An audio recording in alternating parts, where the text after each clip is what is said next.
Good morning. Last ಕ್ಲಾಸಲ್ಲಿ ಏನು ಮಾಡಿದ್ವಿಪ್ಪ ಅಂದರೆ 6 to 8 GPSTR 2007 ಕ್ವಶನ್ ಪೇಪರ್ನ ಮಲ್ಟಿಪಲ್ ಚಾಯ್ಸ್ ಕ್ವಶನ್ ಆನ್ಸರ್ಸನ್ನು ನೋಡಿದ್ವಿ, ಹೌದಾ? ಲಾಸ್ಟ್ ವಿಡಿಯೋದಲ್ಲಿ. ಈ ವಿಡಿಯೋದಲ್ಲಿ ನಾವೇನು ಮಾಡೋಣಪ್ಪ ಅಂದರೆ 6 to 8 GPSTR 2017 question paper 2 marks ಕ್ವಶನ್ಸನ್ನು, ಡಿಸ್ಕ್ರಿಪ್ಟಿವ್ ಟೈಪ್ 2 marks ಕ್ವಶನನ್ನು ಸಾಲ್ವ್ ಮಾಡಲಿಕ್ಕೆ ಇವತ್ತೇನು ಮಾಡ್ತಾ ಇದ್ದೀನಿ ಅಂದರೆ ಪ್ರಯತ್ನ ಮಾಡ್ತಾ ಇದ್ದೀನಿ, ಹೌದಾ? ನಾನು ಮೊದಲೇ ಹೇಳಿದ್ದೀನಿ, ಎಲ್ಲಾದರೂ ನಿಮಗೆ ಸಜೆಷನ್ಸ್ ಕೊಡಬೇಕನ್ಸಿದ್ರೆ ಹೌದಾ ಕಮೆಂಟ್ ಮೂಲಕ ಅಥವಾ ನನ್ನ ಯೂಟ್ಯೂಬ್ ಚಾನಲ್ನಲ್ಲಿ ನನ್ನ ನಂಬರ್ ಇದೆ, ಆ ನಂಬರ್ನ ಫಾಲೋ ಮಾಡೋದು ಏನೋ ವಾಟ್ಸಪ್ ಮಾಡೋ ಮೂಲಕ ನೀವೇನು ಮಾಡ್ಬೋದು ಅಂದರೆ ನನಗೆ ಸಜೆಷನ್ಸನ್ನು ಕಮೆಂಟ್ಸನ್ನು ನೀಡ್ಬೋದು. ನಿಮಗೆ ಹೆಲ್ಪ್ ಆಗಲಿ ಅಂಥೇಳಿ ನಾನು ಈ ವಿಡಿಯೋಗಳನ್ನು ಮಾಡ್ತಾ ಇದ್ದೀನಿ, ಹೌದಾ? ಅದಕ್ಕೆ ಇವತ್ತೇನು ಮಾಡೋಣ, 6 to 8 GPSTR ಸೈನ್ಸ್ ಕ್ವಶನ್ ಪೇಪರ್ನಲ್ಲಿರುವಂತಹ ಡಿಸ್ಕ್ರಿಪ್ಟಿವ್ ಟೈಪ್ ಕ್ವಶನ್ಸ್ 2 marks ಕ್ವಶನ್ಸನ್ನು ಮೊದಲು ಡಿಸ್ಕಸ್ ಮಾಡೋಣ. ಆಮೇಲೆ ಮತ್ತೆ ನೆಕ್ಸ್ಟ್ ವಿಡಿಯೋದಲ್ಲಿ ಏನು ಮಾಡ್ತೀನಿ ಅಂದರೆ 4 marks ಕ್ವಶನ್ಸನ್ನು, ಡಿಸ್ಕ್ರಿಪ್ಟಿವ್ ಟೈಪ್ ಕ್ವಶನ್ಸನ್ನು ಡಿಸ್ಕಸ್ ಮಾಡುವಂಥ ಕೆಲಸವನ್ನು ಮಾಡ್ತೀನಿ. ಹಾಗಾದರೆ 1 to 40 questions science maths related ಏನಿದ್ವಲ್ಲ, ಅದರಲ್ಲಿ 1 to 40 ಕ್ವಶನ್ಸಲ್ಲಿ ಇರುವಂಥ science question multiple choice question ಆನ್ಸರ್ಸ್ಗಳನ್ನು ವಿವರಣೆಯೊಂದಿಗೆ ನಾನು ಏನು ಮಾಡಿದ್ದೀನಿ ಲಾಸ್ಟ್ ವಿಡಿಯೋದಲ್ಲಿ ಹಾಕಿದ್ದೀನಿ. ಈಗ ಕ್ವಶನ್ ನಂಬರ್ 51, ಹೌದಾ? 51 to 76 ಏನು ಕ್ವಶನ್ಸ್ ಇದಾವೆ, ಇವು 2 marks ಕ್ವಶನ್ಸ್ ಇದಾವೆ. ಈ 51 to 76 ಅಲ್ಲಿರುವಂತಹ ಡಿಸ್ಕ್ರಿಪ್ಟಿವ್ ಟೈಪ್ 2 marks ಕ್ವಶನ್ಸ್ ನಾನು ಒಂದೊಂದಾಗಿ ಸೈನ್ಸ್ ರಿಲೇಟೆಡ್ ಕ್ವಶನ್ಸ್ ಡಿಸ್ಕಸ್ ಮಾಡ್ತಾ ಹೋಗ್ತೀನಿ. ಮೊಟ್ಟ ಮೊದಲನೇದಾಗಿ ಕ್ವಶನ್ ನಂಬರ್ 51 ನೋಡ್ರಿ. ಒಂದು ವಾಹಕದ ರೋಧವು ಅದರ ಉದ್ದ ಮತ್ತು ಅಡ್ಡ ಕೊಯ್ತದ ವಿಸ್ತೀರ್ಣದೊಂದಿಗೆ ಹೇಗೆ ಬದಲಾಗುತ್ತದೆ ಅಂತ ಕೇಳಿದ್ದಾರೆ, ಹೌದಾ? ನಾವು ಈಗಾಗಲೇ ಓಮ್ನ ನಿಯಮವನ್ನು ಅಭ್ಯಾಸ ಮಾಡಬೇಕಾದ್ರೆ, ರೋಧಗಳ ಬಗ್ಗೆ ಅಭ್ಯಾಸ ಮಾಡಬೇಕಾದ್ರೆ R ಪ್ರಪೋರ್ಷನಲ್ ಟು L ಅಂತ ಅಭ್ಯಾಸ ಮಾಡಿದೀವಿ. ಅದೇ ರೀತಿಯಾಗಿ R ಪ್ರಪೋರ್ಷನಲ್ ಟು 1/E ಅಂತ ಅಭ್ಯಾಸ ಮಾಡಿದೀವಿ, ಹೌದಾ? ಈ ಎರಡು ಸೂತ್ರಗಳು ನಮ್ಗೆ ಏನ್ ಮಾಡ್ತಾವ ಅಂದ್ರೆ ಈ ಕ್ವಶನ್ಗೆ ಆನ್ಸರ್ನ ಬರಲಿಕ್ಕೆ ಸಹಾಯ ಮಾಡ್ತಾವ. ಏನಪ್ಪಾ ಅಂದ್ರೆ, ಒಂದು ವಾಹಕದ ರೋಧವು ಅದರ ಉದ್ದ ಮತ್ತು ಅಡ್ಡ ಕೊಯ್ತದ ವಿಸ್ತೀರ್ಣದೊಂದಿಗೆ ಹೇಗೆ ಬದಲಾಗುತ್ತದೆ. ಒಂದು ವಾಹಕದ ರೋಧ ಉದ್ದ ಹೆಚ್ಚಾದಂತೆ ನೇರ ಅನುಪಾತವನ್ನು ಹೊಂದಿದೆ, R ಪ್ರಪೋರ್ಷನಲ್ ಟು L. ನೇರ ಅನುಪಾತವನ್ನು ಹೊಂದಿದಾಗ ರೋಧ ವಾಹಕದ ಉದ್ದ ಹೆಚ್ಚಾದಾಗ ರೋಧ ಕೂಡ ಏನಾಗ್ತದೆ, ಹೆಚ್ಚಾಗ್ತದೆ. ಹಂಗಾದ್ರೆ ನಿಮ್ಮ ಆನ್ಸರ್ ಉದ್ದ ಹೆಚ್ಚಾದಂತೆ ವಾಹಕದ ರೋಧ ಕೂಡ ಏನಾಗ್ತದ, ಹೆಚ್ಚಾಗ್ತದೆ. ಆಮೇಲೆ ಅದರಲ್ಲೇ ಎರಡನೇದು ಅಡ್ಡ ಕೊಯ್ತದ ವಿಸ್ತೀರ್ಣದೊಂದಿಗೆ ಹೇಗೆ ಬದಲಾಗುತ್ತದೆ. ನೋಡ್ರಿ, ವಾಹಕದ ರೋಧ ಅಡ್ಡ ಕೊಯ್ತದ ವಿಸ್ತೀರ್ಣದೊಂದಿಗೆ ಹೇಗೆ ಬದಲಾಗ್ತದಪ್ಪ ಅಂದ್ರೆ ವಿಲೋಮಾನುಪಾತವನ್ನ ಹೊಂದಿದೆ. ರೋಧ ಮತ್ತು ಅಡ್ಡ ಕೊಯ್ತದ ವಿಸ್ತೀರ್ಣಗಳು ಒಂದು ಇನ್ನೊಂದರೊಂದಿಗೆ ಏನು ಹೊಂದಿದಾವ, ಇದು ನೇರ ಅನುಪಾತ ಹೊಂದಿತ್ತು, ಉದ್ದ ಹೆಚ್ಚಾದಂತೆ ರೋಧ ಹೆಚ್ಚಾಗ್ತಾ ಇತ್ತು. ಆದ್ರೆ ಇದು ವಿಲೋಮಾನುಪಾತವನ್ನು ಹೊಂದಿದಾವ, ಅಡ್ಡ ಕೊಯ್ತದ ವಿಸ್ತೀರ್ಣ ಹೆಚ್ಚಾದಂತೆ ರೋಧ ಕಡಿಮೆ ಆಗ್ತದೆ. ಅಡ್ಡ ಕೊಯ್ತದ ವಿಸ್ತೀರ್ಣ ಹೆಚ್ಚಾದಂತೆ ರೋಧ ಏನಾಗ್ತದೆ, ಕಡಿಮೆ ಆಗ್ತದ. ಆಮೇಲೆ ಅಡ್ಡ ಕೊಯ್ತದ ವಿಸ್ತೀರ್ಣ ಕಡಿಮೆ ಆದಂತೆ ರೋಧ ಏನಾಗ್ತದ, ಕಡಿಮೆ ಆದಂತೆ ರೋಧ ಹೆಚ್ಚಾಗ್ತದೆ. ಈ ರೀತಿಯಾಗಿ R ಪ್ರಪೋರ್ಷನಲ್ ಟು L ಮತ್ತು R ಪ್ರಪೋರ್ಷನಲ್ ಟು 1/A ಅಂತ ಅಭ್ಯಾಸ ಮಾಡಿದೀವಿ. ಹೇಗೆ ಬದಲಾಗುತ್ತದೆ ಅಂತ ಕೇಳಿದಾರ. ಹಾಗಾದ್ರೆ ಉದ್ದ ಹೆಚ್ಚಾದಂತೆ ರೋಧ ಹೆಚ್ಚಾಗುತ್ತದೆ, ರೋಧ ಏನಾಗ್ತದೆ, ಹೆಚ್ಚಾಗುತ್ತದೆ. ಆಮೇಲೆ ಎರಡನೇದೇನು ಕೇಳಿದಾರ, ಅಡ್ಡ ಕೊಯ್ತದ ವಿಸ್ತೀರ್ಣದೊಂದಿಗೆ ಹೇಗೆ ಬದಲಾಗುತ್ತದೆ, ಹೌದಾ? ಅಡ್ಡ ಕೊಯ್ತದ ವಿಸ್ತೀರ್ಣ ಹೆಚ್ಚಾದಂತೆ ರೋಧ ಕಡಿಮೆಯಾಗುತ್ತದೆ. ಅಡ್ಡ ಕೊಯ್ತದ ವಿಸ್ತೀರ್ಣ ಹೆಚ್ಚಾದಂತೆ ರೋಧ ಏನಾಗ್ತದೆ, ಕಡಿಮೆ ಆಗುತ್ತದೆ. ಅಥವಾ ಅಡ್ಡ ಕೊಯ್ತದ ವಿಸ್ತೀರ್ಣ ಕಡಿಮೆಯಾದಂತೆ ರೋಧ ಏನಾಗ್ತದೆ, ಹೆಚ್ಚಾಗುತ್ತದೆ. ರೋಧ ಏನಾಗ್ತದೆ, ಹೆಚ್ಚಾಗುತ್ತದೆ. ಇದು ನಿಮ್ಗೆ ಗುರ್ತಿದ್ರೆ ಈ ಕ್ವಶನ್ಗೆ ಆನ್ಸರ್ಗೆ ಬಹಳ ಈಸಿಯಾಗಿ ಏನ್ ಮಾಡ್ಬೋದು ಅಂದ್ರೆ ನೀವು ಆನ್ಸರ್ ಅನ್ನ ಬರೀಬಹುದು. ಇದು ಏನಪ್ಪಾ ಅಂದ್ರೆ ಕ್ವಶನ್ ನಂಬರ್ 51. ಇದಕ್ಕೊಂದು ಮಾರ್ಕ್ಸ್, ಇದಕ್ಕೊಂದು ಮಾರ್ಕ್ಸ್, ಮುಗಿತು. Next question number 52. Question number 52. Question number 52 ಏನ್ ಕೇಳಿದಾರೆ ನೋಡ್ರಿ. ಒಂದು ಉಷ್ಣ ಇಂಜಿನ್ ನ ದಕ್ಷತೆಯನ್ನು ವ್ಯಾಖ್ಯಾನಿಸರಿ. ಏನಂತ ಕೇಳಿದಾರ, ಒಂದು ಉಷ್ಣ ಇಂಜಿನ್ ನ ದಕ್ಷತೆಯನ್ನು ವ್ಯಾಖ್ಯಾನಿಸಿರಿ. ಒಂದು ಉಷ್ಣ ಇಂಜಿನ್ ನ ದಕ್ಷತೆಯು ಎಂದಿಗೂ 100% ಆಗಿರಲು ಸಾಧ್ಯವಿಲ್ಲ, ಏಕೆ, ಹೌದಾ? ಇದನ್ನ ಏನ್ ಮಾಡೋಣ ಅಂದ್ರೆ ಒಂದೊಂದಾಗಿ ನೋಡ್ತಾ ಹೋಗೋಣ, ಹೌದಾ? ಫಸ್ಟ್ ಆಫ್ ಆಲ್, ಒಂದು ಉಷ್ಣ ಇಂಜಿನ್ ನ ದಕ್ಷತೆ 100% ಆಗಿರೋದಿಲ್ಲ, ಹೌದಾ? ಒಂದು ಉಷ್ಣ ಇಂಜಿನ್ ನ ದಕ್ಷತೆ 100% ಆಗಿರೋದಿಲ್ಲ. ಯಾಕೆ ಅಂದ್ರೆ ಒಂದು ಉಷ್ಣ ಇಂಜಿನ್ ಉಷ್ಣವನ್ನ, ನಿರ್ದಿಷ್ಟ ಪ್ರಮಾಣದ ಉಷ್ಣವನ್ನ ಬಳಸ್ಕೊಂಡು ಅದನ್ನ ಸಂಪೂರ್ಣವಾಗಿ ಉಪಯುಕ್ತವಾದ ಕೆಲಸವಾಗಿ ಪರಿವರ್ತಿಸುವುದಿಲ್ಲ.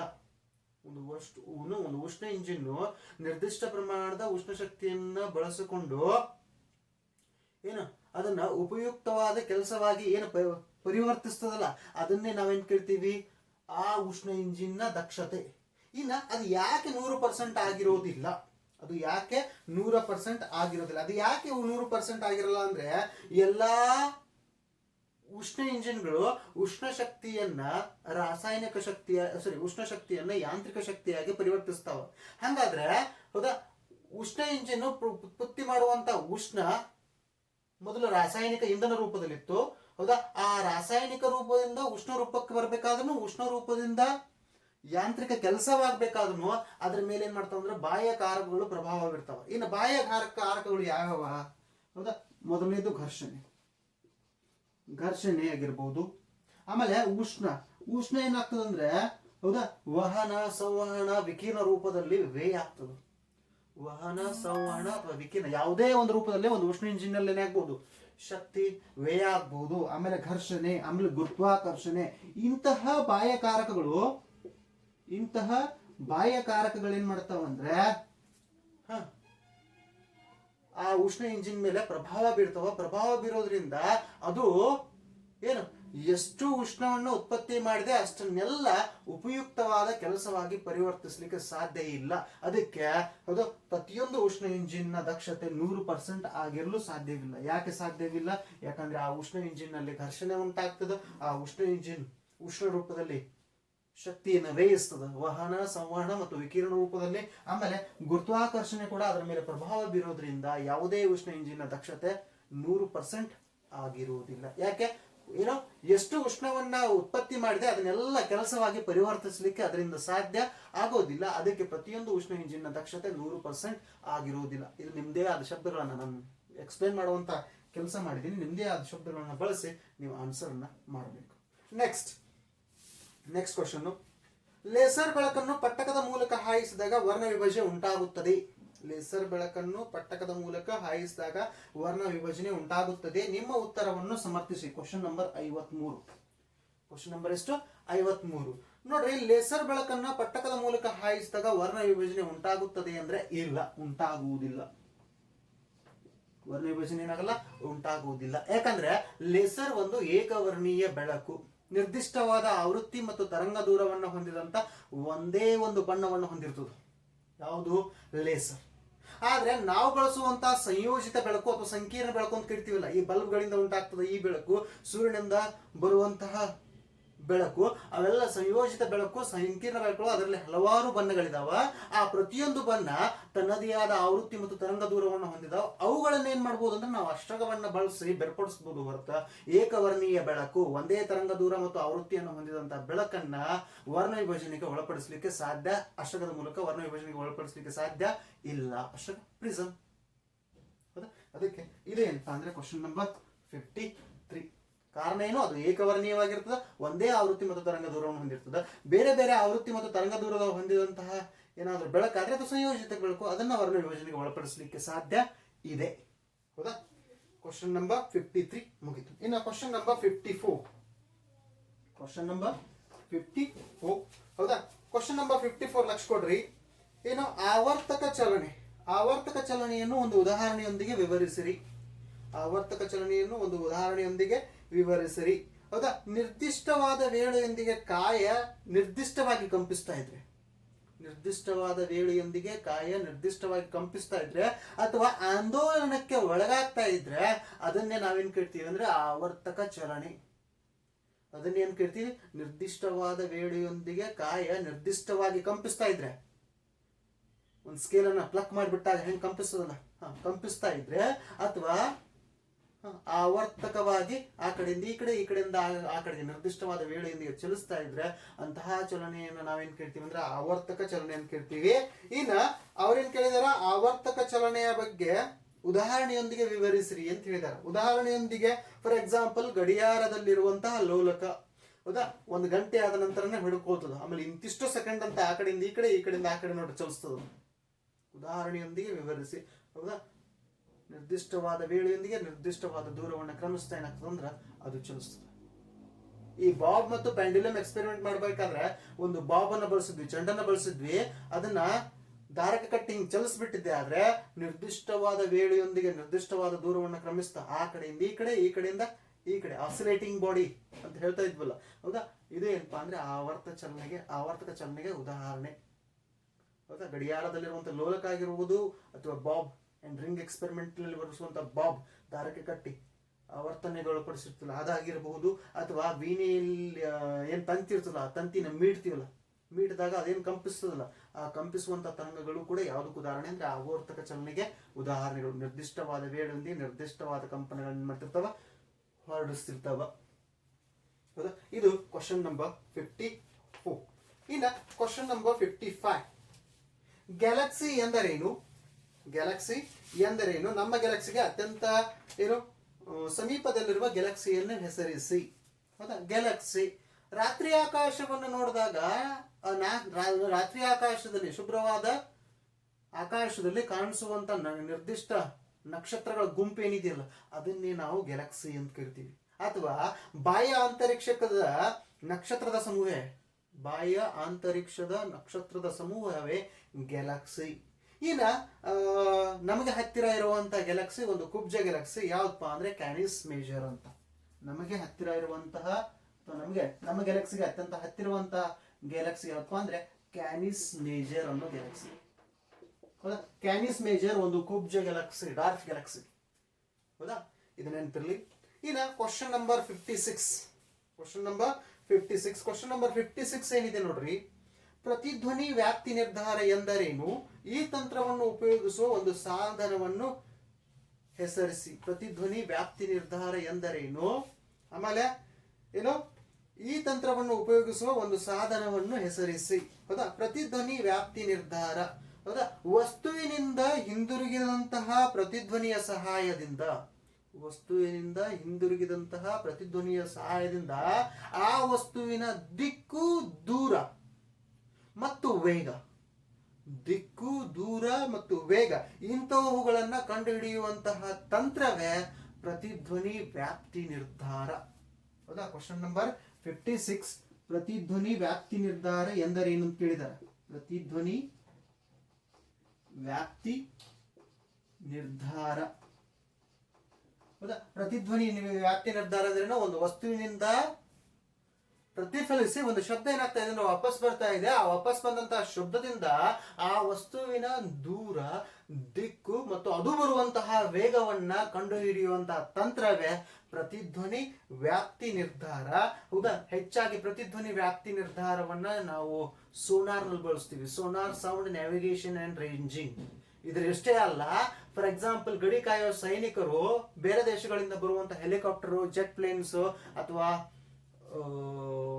ರಾಕೆಟ್ಗಳು, ಏನು ಬಾಂಬರ್ ರಾಕೆಟ್ಗಳು, ಇಂಥವುಗಳನ್ನ ಪತ್ತೆ ಹಚ್ಚಲಿಕ್ಕೆ ಏನ್ ರೆಡಾರ್ ಬಳಸ್ತಾರಲ್ಲ ಆ ರೆಡಾರ್ದಲ್ಲೂ, ಹೌದಾ, ಪ್ರತಿಧ್ವನಿ ವ್ಯಾಪ್ತಿ ನಿರ್ಧಾರ, ಏನು ಸೋನಾರ್ ನಲ್ಲಿ ನಾವು ಧ್ವನಿಯನ್ನ ಬಳಸ್ತಾ ಇದ್ವಿ, ಅಲ್ಲಿ ರೇಡಿಯೋ ತರಂಗಗಳನ್ನ ಅಷ್ಟೇ ಬಳಸ್ತಾರೆ.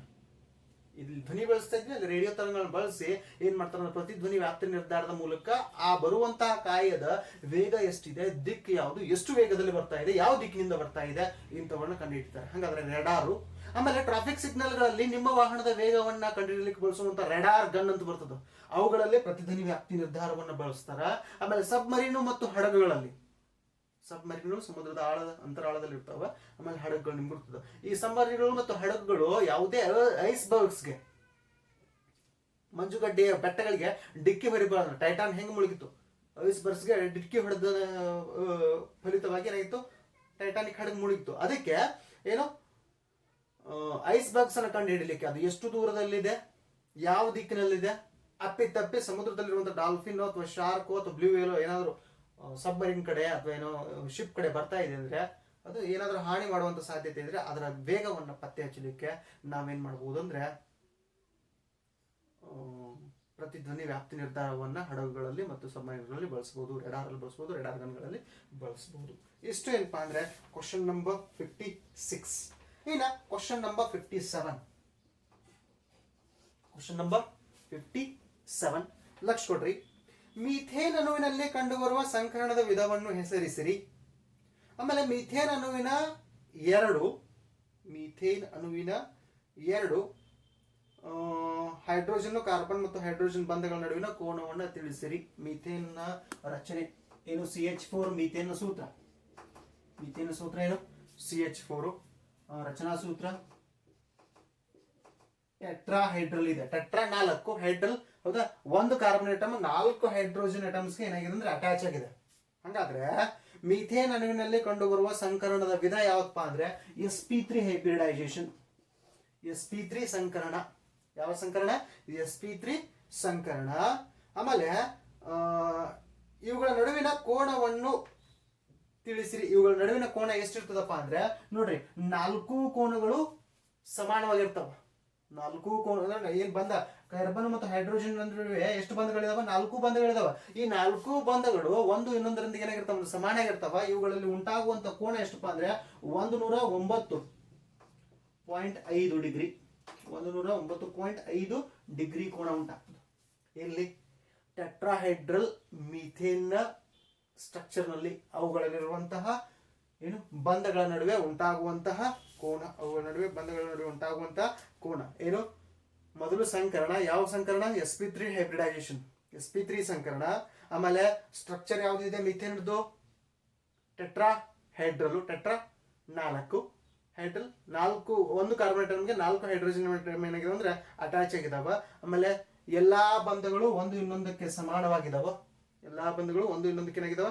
ಸಮಾನವಾಗಿದಾವ. ಅವುಗಳ ನಡುವಿನ ಕೋನ ಎಷ್ಟು ಅಂತ ಕೇಳಿದಾರೆ. ಅವುಗಳ ನಡುವಿನ ಕೋನ ಎಷ್ಟು? 109.5 ಡಿಗ್ರಿ.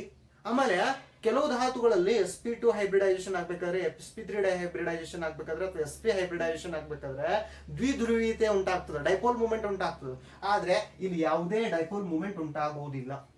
ಇಲ್ಲಿ ಯಾವುದೇ ಡೈಪೋಲ್ ಮೂವ್ಮೆಂಟ್ ದ್ವಿಧ್ರುವೀಯತೆ ಉಂಟಾಗುವುದಿಲ್ಲ. ಎಲ್ಲಿ? ಮೀಥೇನ್ನ ಸಂಕರಣದಲ್ಲಿ. ಮೀಥೇನ್ನ ಸಂಕರಣದಲ್ಲಿ sp3 ಹೈಬ್ರಿಡೈಸೇಷನ್ ದಲ್ಲಿ. Question number 58.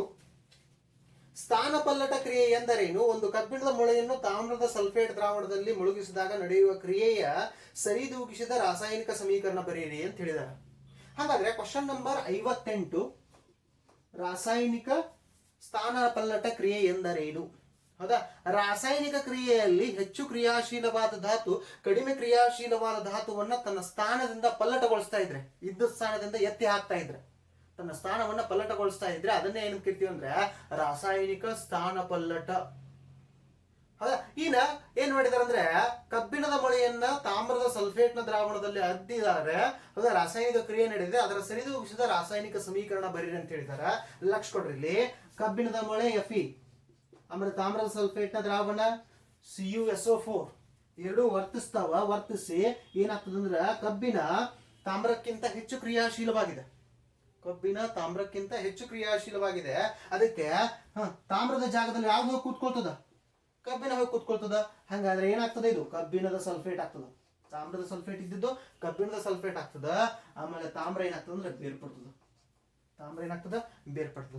ಈ ರಾಸಾಯನಿಕ ಸಮೀಕರಣವನ್ನು ಸರಿದೂಗಿಸುವಂತ ಅವಶ್ಯಕತೆ ಇಲ್ಲ. ಯಾಕಂದ್ರೆ LHS = RHS ಆಲ್ರೆಡಿ ಇದೆ. ಪ್ರತಿವರ್ತಕದಲ್ಲಿರುವಂತಹ ಪರಮಾಣುಗಳ ಸಂಖ್ಯೆ ಮತ್ತು ಉತ್ಪನ್ನಗಳಲ್ಲಿರುವಂತಹ ಪರಮಾಣುಗಳ ಸಂಖ್ಯೆಯಲ್ಲಿ ಯಾವುದೇ ವ್ಯತ್ಯಾಸ ಇಲ್ಲ. ಅದಕ್ಕೆ ಸರಿದೂಗಿಸುವಂತ ಅವಶ್ಯಕತೆ ಇಲ್ಲ. ಸಮೀಕರಣ ಅಷ್ಟು ಬರೆದ್ರೆ ಮುಗಿತು. ಕ್ವಶನ್ ನಂಬರ್ 59 ಅನ್ನು ಡಿಸ್ಕಸ್ ಮಾಡಬೇಕು. ಬೆಂಜಿನ್ ಸಲ್ಫೋನೀಕರಣದ ರಾಸಾಯನಿಕ ಸಮೀಕರಣ ಬರೆಯಿರಿ. ಹೌದಾ? ಅದನ್ನ ನಾನು ಬೋರ್ಡ್ ಮೇಲೆ ಎಕ್ಸ್ಪ್ಲೇನ್ ಮಾಡ್ತೀನಿ. ಓಕೆ, ಏನ್ ಕ್ವಶನ್ ಕೇಳಿದಾರೆ ಅಂತ ಹೇಳಿದ್ರೆ ಬೆಂಜಿನ್ ಸಲ್ಫೋನೀಕರಣದ ರಾಸಾಯನಿಕ ಸಮೀಕರಣ ಬರೀರಿ. ಹೌದಾ? ಬೆಂಜಿನ್ ಅನ್ನ ಫ್ಯೂಮಿಂಗ್ ಒಳಪಡಿಸಿದಾಗ ಯಾವುದ್ರ ಜೊತೆಗೆ ಸಲ್ಫರ್ ಟ್ರೈಆಕ್ಸೈಡ್ ಮತ್ತು ಸಲ್ಫರಿಕ್ ಆಮ್ಲದ ಫ್ಯೂಮಿಂಗ್ ಒಳಪಡಿಸಿದಾಗ ನಮ್ಗೇನ್ ಸಿಗ್ತದ ಅಂದ್ರೆ ಬೆಂಜಿನ್ ಸಲ್ಫೋನಿಕ್ ಆಸಿಡ್ ಸಿಗ್ತದೆ. Benzene sulphonic acid. ಬೆಂಜಿನ್ ಅನ್ನ ಸಲ್ಫರ್ ಟ್ರೈಆಕ್ಸೈಡ್ ಮತ್ತು ಸಲ್ಫರಿಕ್ ಆಮ್ಲದ ಜೊತೆಗೆ ಫ್ಯೂಮಿಂಗ್ ಒಳಪಡಿಸಿದಾಗ, ಅಂದ್ರೆ ಫ್ಯೂಮಿಂಗ್ ಒಳಪಡಿಸೋದು ನಿಮ್ಗೆ ಅಂತೇಳಿ ಬೆಂಜಿನ್ ಸಲ್ಫೋನೇಷನ್ ಆಫ್ ಬೆಂಜಿನ್ ಅಂತ ಕರಿತೀವಿ. ಹೌದಾ? ಅದರಿಂದ ಸಿಗುವಂತ ಉಪೋತ್ಪನ್ನ ಏನಪ್ಪಾ ಅಂದ್ರೆ ಬೆಂಜಿನ್ ಸಲ್ಫೋನಿಕ್ ಆಸಿಡ್. ಹೌದಾ? ಬೆಂಜಿನ್ ರಿಂಗ್ ಗುರ್ತಿದೆ, ಫಾರ್ಮುಲಾ C6H6 ಅಂತ. ಹೌದಾ? ಸಲ್ಫರ್ ಟ್ರೈಆಕ್ಸೈಡ್ ನೊಂದಿಗೆ ಮತ್ತು ಸಲ್ಫರಿಕ್ ಆಮ್ಲದೊಂದಿಗೆ ವರ್ತಿಸಿ ಏನಪ್ಪಾ ಅಂದ್ರೆ SO3H ಅಟ್ಯಾಚ್ಡ್ ಕಂಪೌಂಡ್ ಅದ್ರ ಜೊತೆಗೆ ಬೆಂಜಿನ್ ಜೊತೆಗೆ ಉಂಟಾಗ್ತದೆ. ಇದು ಏನಪ್ಪಾ ಅಂದ್ರೆ ಬೆಂಜಿನ್ ಸಲ್ಫೋನೇಷನ್ ನ ರಾಸಾಯನಿಕ ಕ್ರಿಯೆ. 2 ಮಾರ್ಕ್ಸ್ ಇದೆ ಕ್ವಶನ್. ಕೇವಲ ಈ ರಾಸಾಯನಿಕ ಕ್ರಿಯೆಯನ್ನ ಬರೆದ್ರೆ ನಿಮ್ಗೆ ಸಿಗ್ತದ 2 ಮಾರ್ಕ್ಸ್ ಸಿಗ್ತದ. ಆಮೇಲೆ ಯಾವ್ದು ವರ್ತಿಸ್ತದೋ ಯಾವ್ದ್ರ ಜೊತೆಗೆ ಬೆಂಜಿನ್ ಜೊತೆಗೆ ಸಲ್ಫರ್ ಟ್ರೈಆಕ್ಸೈಡ್ ಮತ್ತು ಸಲ್ಫರಿಕ್ ಆಮ್ಲ ಫ್ಯೂಮಿಂಗ್ ಒಳಪಡಿಸ್ತಾರೆ. ಫ್ಯೂಮಿಂಗ್ ಒಳಪಡಿಸಿ ಏನ್ ಪಡಿತಾರೆ ಅಂದ್ರೆ ಬೆಂಜಿನ್ ಸಲ್ಫೋನಿಕ್ ಆಸಿಡ್ ಅನ್ನ ಪಡಿತಾರೆ. ಇದು ಏನಪ್ಪಾ ಅಂದ್ರೆ ಕ್ವಶನ್ ನಂಬರ್ 59 ಆಯ್ತು. Question number 59. ಇನ್ನು ಕ್ವಶನ್ ನಂಬರ್ 60 ಪೈರಲೈಸಿಸ್. ಪೈರಲೈಸಿಸ್ ಎಂದರೇನು, ಅದರ ಉಪಯೋಗ ತಿಳಿಸಿ. ಹೌದಾ, ಗಾಳಿಯ ಅನುಪಸ್ಥಿತಿಯಲ್ಲಿ ಶಾಖದಿಂದ ಸಂಯುಕ್ತದ ವಿಭಜನೆಯನ್ನು, ಗಾಳಿಯ ಅನುಪಸ್ಥಿತಿಯಲ್ಲಿ ಉಷ್ಣದಿಂದ ಅಥವಾ ಶಾಖದಿಂದ ಸಂಯುಕ್ತದ ವಿಭಜನೆಯನ್ನ ಏನಂತ ಕರೀತಾರಪ್ಪ ಅಂದ್ರೆ ಪ್ಯಾರಲೈಸಿಸ್ ಅಂತ ಕರೀತಾರ. ಹಂಗಾದ್ರೆ ಪೈರಲೈಸಿಸ್ ನ ಉಪಯೋಗಗಳನ್ನು ತಿಳಿಸಿ ಅಂತ ಹೇಳಿದಾರೆ. ಪೈರಲೈಸಿಸ್ ಅನ್ನ ಎಲ್ಲಿ ಬಳಸ್ತೀವಿ? ಕ್ಷಾರಗಳಲ್ಲಿ ಪೈರಲೈಸಿಸ್ ಅನ್ನ ಉಂಟು ಮಾಡಿ ಕ್ರ್ಯಾಕಿಂಗ್ ಅಂತ ಒಂದು ವಿಧಾನವನ್ನು ಉಂಟು ಮಾಡ್ತೀವಿ. ಎಲ್ಲಿ? ಕ್ಷಾರಗಳಲ್ಲಿ ಆಮ್ಲಜನಕದ ಅನುಪಸ್ಥಿತಿಯಲ್ಲಿ ಸಂಯುಕ್ತದ ವಿಭಜನೆಯನ್ನು ನಡೆಸಿ ನಾವೇನ್ ಮಾಡ್ತೀವಿ ಅಂದ್ರೆ ಕ್ರ್ಯಾಕಿಂಗ್ ಅನ್ನ ಉಂಟು ಮಾಡ್ತೀವಿ. ಇದು ಕೂಡ ಒಂದು ಉಪಯೋಗ. ಇದಾದ ನಂತರ ಪರ್ಯಾಪ್ತ ಹೈಡ್ರೋಕಾರ್ಬನ್ಗಳನ್ನ ಅಪರ್ಯಾಪ್ತ ಹೈಡ್ರೋಕಾರ್ಬನ್ಗಳಾಗಿ ಪರಿವರ್ತಿಸಲಿಕ್ಕೆ ನಾವು ಯಾವ ಕ್ರಿಯೆಯನ್ನ ಕೈಗೊಳ್ತೀವಿ ಅಂದ್ರೆ ಪ್ಯಾರಲೈಸಿಸ್ ಅನ್ನ ಕೈಗೊಳ್ತೀವಿ. ಇನ್ನು ಮರದ ಹೊಟ್ಟನ್ನು ಬಳಸಿ ನಾವು ಪ್ಲೈವುಡ್ ಗಳನ್ನ ಏನ್ ತಯಾರಿಸ್ತಿಲ್ಲ, ಆ ಮರದ ಹೊಟ್ಟನ್ನು ಬಳಸಿ ಪ್ಲೈವುಡ್ ಗಳನ್ನ ತಯಾರಿಸಬೇಕಾದ್ರೆ ಆ ಕಟ್ಟಿಗೆಯನ್ನ ಘನವಾಗಿಸ್ಲಿಕ್ಕೆ, ಮರದ ಹೊಟ್ಟು ಪುಡಿ ಪುಡಿಯಾಗಿರ್ತದ, ಆ ಕಟ್ಟಿಗೆಯನ್ನ ಘನವಾಗಿಸ್ಲಿಕ್ಕೆ ನಾವು ದ್ರಾವಕವಾಗಿ ಯಾಕಂದ್ರೆ ಪ್ಯಾರಲಿಸಿಸ್ ವಿಧಾನದಲ್ಲಿ ಬಾಷ್ಪೀಕರಣಕ್ಕೆ ಒಳಗಾಗುವಂತ ವಸ್ತುಗಳು ಆವಿ ಆಗ್ತಾವ. ಆವಿಯಾಗಿ ಕಟ್ಟಿಗೆ ಹೊಟ್ಟಿಗೆ ಘನತ್ವವನ್ನ ಕೊಡೋದ್ರಿಂದ ನಾವು ಅಲ್ಲೂ ಕೂಡ ಏನ್ ಮಾಡ್ತೀವಿ ಅಂದ್ರೆ ಪೈರಲೈಸಿಸ್ ಅನ್ನೋ ವಿಧಾನವನ್ನ ಬಳಸ್ತೀವಿ. ಹೌದಾ, ಇದು ಏನಪ್ಪಾ ಅಂದ್ರೆ ಕ್ವಶನ್ ನಂಬರ್ 60. ಪೈರಲೈಸಿಸ್ ಎಂದರೇನು, ಅದರ ಉಪಯೋಗ ತಿಳಿಸಿ. ಗಾಳಿಯ ಅನುಪಸ್ಥಿತಿಯಲ್ಲಿ ಶಾಖದಿಂದ ಅಥವಾ ಉಷ್ಣದಿಂದ ಸಂಯುಕ್ತದ ವಿಭಜನೆಯನ್ನು ಏನು ಕರಿತೀವಿ ಅಂದ್ರೆ ಪೈರಲೈಸಿಸ್ ಅಂತ ಕರಿತೀವಿ. ಕ್ಷಾರಗಳಲ್ಲಿ ಪೈರಲೈಸಿಸ್ ಅನ್ನು ಕೈಗೊಂಡು ಕ್ರ್ಯಾಕಿಂಗ್ ಅನ್ನು ಉಂಟು ಮಾಡ್ತೀವಿ. ಎರಡನೇದು ಪರ್ಯಾಪ್ತ ಹೈಡ್ರೋಕಾರ್ಬನ್ಗಳನ್ನು ಅಪರ್ಯಾಪ್ತಗಳಾಗಿ ಪರಿವರ್ತಿಸ್ತೀವಿ. ಮೂರನೇದು ಕಟ್ಟಿಗೆ ಹೊಟ್ಟಿನಿಂದ ಪ್ಲೈವುಡ್ ಗಳನ್ನು ತಯಾರಿಸಬೇಕಾದ್ರೆ ಅದು ಘನರೂಪಕ್ಕೆ ಬರಬೇಕು. ಆ ಘನರೂಪಕ್ಕೆ ಬರ್ಲಿಕ್ಕೂ ನಾವ್ ಏನ್ ಮಾಡ್ತೀವಿ ಅಂದ್ರೆ ಪೈರಲೈಸಿಸ್ ಅನ್ನ ಕೈಗೊಳ್ತೀವಿ. ಇಷ್ಟೇ ಏನಪ್ಪಾ ಅಂದ್ರೆ question number 60 answer. Question number 61. ಹೌದಾ, ಉಭಯಧರ್ಮೀಯ ಆಕ್ಸೈಡ್ಗಳು ಉಭಯವರ್ತಿ ಆಕ್ಸೈಡ್ಗಳು ಎಂದರೇನು, ಒಂದು ಉದಾಹರಣೆ ಕೊಡಿ. ಉಭಯವರ್ತಿ ಆಕ್ಸೈಡ್ಗಳು ಎಂದರೇನು, ಒಂದು ಉದಾಹರಣೆ ಕೊಡಿ ಅಂತ ಕೇಳಿದಾರೆ. ರಾಸಾಯನಿಕ ಸಮೀಕರಣ ಕೇಳಿಲ್ಲ, ಆದ್ರೂ ಎಕ್ಸ್ಪ್ಲೇನ್ ಮಾಡಿ ಹೇಳ್ಬಿಡ್ತೀನಿ ನಿಮ್ಗೆ. ಉಭಯವರ್ತಿ ಆಕ್ಸೈಡ್ಗಳಂದ್ರೆ ಆ ಉಭಯವರ್ತಿ ಆಕ್ಸೈಡ್ಗಳು ಲೋಹೀಯ ಗುಣಗಳನ್ನು ಮತ್ತು ಅಲೋಹೀಯ ಗುಣಗಳನ್ನು ಎರಡೂದನ್ನು ಪ್ರದರ್ಶಿಸ್ತಾವ. ಲೋಹಗಳೊಂದಿಗೂ ವರ್ತಿಸಿ ಲವಣ ಮತ್ತು ನೀರನ್ನು ಕೊಡ್ತಾವ. ಆಮ್ಲಗಳೊಂದಿಗೂ ವರ್ತಿಸಿ ಲವಣ ಮತ್ತು ನೀರನ್ನು ಕೊಡ್ತಾವ. ಪ್ರತ್ಯಾಮ್ಲಗಳೊಂದಿಗೂ ವರ್ತಿಸಿ ಲವಣವನ್ನು ಮತ್ತು ನೀರನ್ನು ಕೊಡ್ತಾವ. ಇಂತಹ ಗುಣವನ್ನ ಹೊಂದಿರೋದ್ರಿಂದ ಲೋಹ ಮತ್ತು ಅಲೋಹ ಎರಡೂ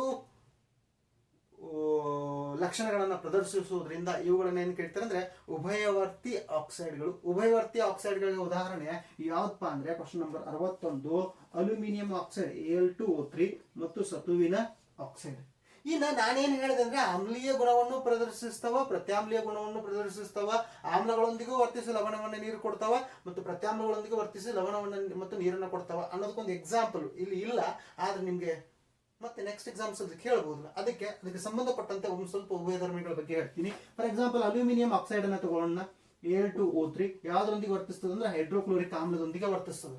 ಹೈಡ್ರೋಕ್ಲೋರಿಕ್ ಆಮ್ಲದೊಂದಿಗೆ ವರ್ತಿಸಿ ಏನ್ ಕೊಡ್ತದಪ್ಪ ಅಂದ್ರೆ ಅಲ್ಯೂಮಿನಿಯಂ ಕ್ಲೋರೈಡ್ ಅನ್ನು ಕೊಡ್ತದೆ, AlCl3 ಮತ್ತು ನೀರು.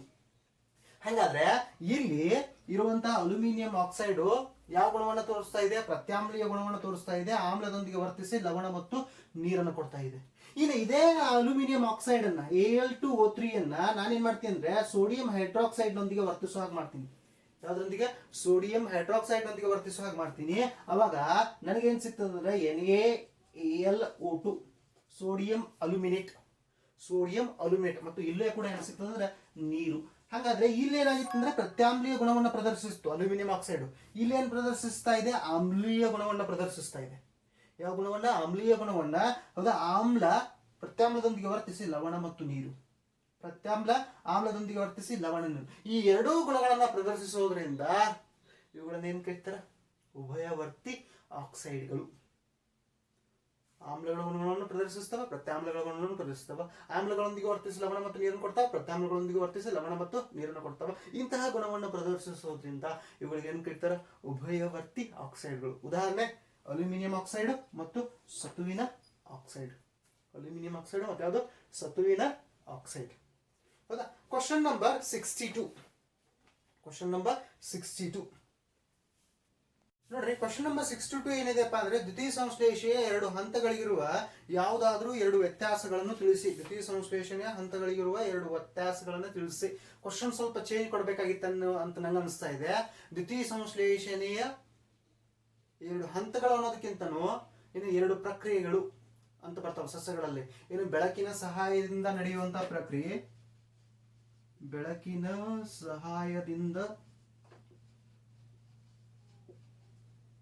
ನಡೆಯುವ ಪ್ರಕ್ರಿಯೆ, ಆಮೇಲೆ ಬೆಳಕಿನ ಸಹಾಯವಿಲ್ಲದೆ ನಡೆಯುವಂತಹ ಪ್ರಕ್ರಿಯೆ. ಬೆಳಕಿನ ಸಹಾಯವಿಲ್ಲದೆ ನಡೆಯುವ ಪ್ರಕ್ರಿಯೆ.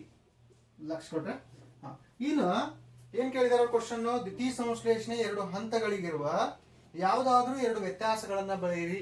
ಹಂತ ಅಂತ ಕೊಡದೆ ದ್ವಿತೀಯ ಸಂಶ್ಲೇಷಣೆಯ ಎರಡು ಪ್ರಕ್ರಿಯೆಗಳೇನಿದಾವಲ್ಲ, ಹೌದಾ, ಬೆಳಕಿನ ಸಹಾಯದಿಂದ ನಡೆಯುವಂತಹ ಪ್ರಕ್ರಿಯೆ ಮತ್ತು ಬೆಳಕಿನ ಸಹಾಯವಿಲ್ಲದೆ ನಡೆಯುವಂತಹ ಪ್ರಕ್ರಿಯೆ, ಈ ಪ್ರಕ್ರಿಯೆಗಳ ನಡುವಿನ ವ್ಯತ್ಯಾಸ ತಿಳಿಸಿ ಅಂತ ಅನ್ಬೇಕಾಗಿತ್ತು. ಆದ್ರೆ ಅವರು ಆ ರೀತಿ ಅಂದಿಲ್ಲ. ಹೌದಾ, ಬೆಳಕಿನ ಸಹಾಯದಿಂದ ನಡೆಯುವಂತಹ ಪ್ರಕ್ರಿಯೆ ಸೂರ್ಯನ ಬೆಳಕಿನಲ್ಲೇ ನಡೀತದ.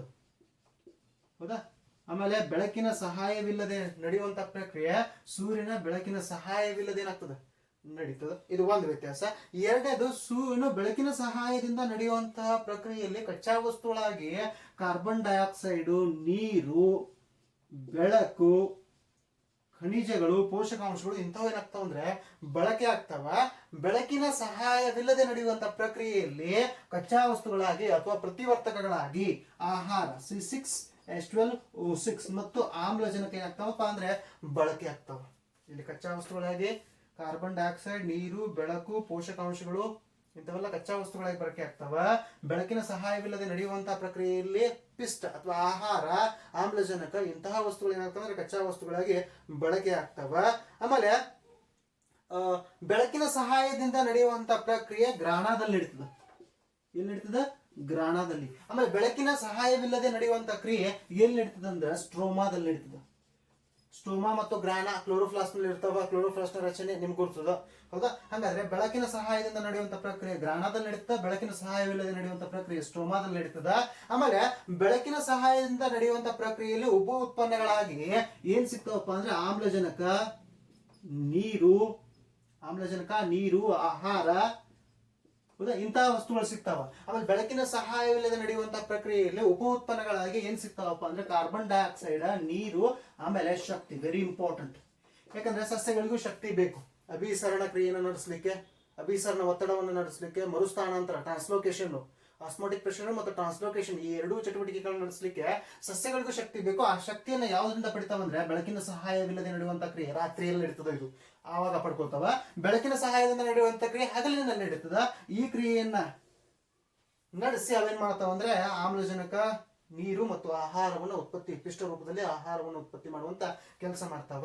ಹೌದಾ, ಇಷ್ಟು ಅಂತ ಅಂದ್ರೆ ಬೆಳಕಿನ ಸಹಾಯದಿಂದ ನಡೆಯುವಂತ ಪ್ರಕ್ರಿಯೆ ಮತ್ತು ಬೆಳಕಿನ ಸಹಾಯವಿಲ್ಲದೆ ನಡೆಯುವಂತ ಕ್ರಿಯೆ ನಡುವಿನ ವ್ಯತ್ಯಾಸ. ಇಲ್ಲಿ ಶಕ್ತಿ ಬಿಡುಗಡೆ ಆಗೋದಿಲ್ಲ, ಇಲ್ಲಿ ಶಕ್ತಿ ಬಿಡುಗಡೆ ಆಗ್ತದೆ. ಹೌದಾ, ಇಲ್ಲಿ ಆಹಾರ ಉತ್ಪತ್ತಿ ಆಗ್ತದೆ, ಇಲ್ಲಿ ಆಹಾರ ಉತ್ಪತ್ತಿ ಆಗೋದಿಲ್ಲ, ಬಳಕೆ ಆಗ್ತದೆ. ಹೌದಾ, ನೀವು ಹೆಂಗ್ ಬೇಕಾದಂಗ ಅದನ್ನ ಏನ್ ಮಾಡ್ಬೋದು ಅಂದ್ರೆ ಬೆಳಕಿನ ಸಹಾಯದಿಂದ ನಡೆಯುವಂತ ಕ್ರಿಯೆ ಮತ್ತು ಬೆಳಕಿನ ಸಹಾಯವಿಲ್ಲದಂತೆ ನಡೆಯುವಂತ ಕ್ರಿಯೆಗಳನ್ನ ವರ್ಗೀಕರಿಸಬಹುದು.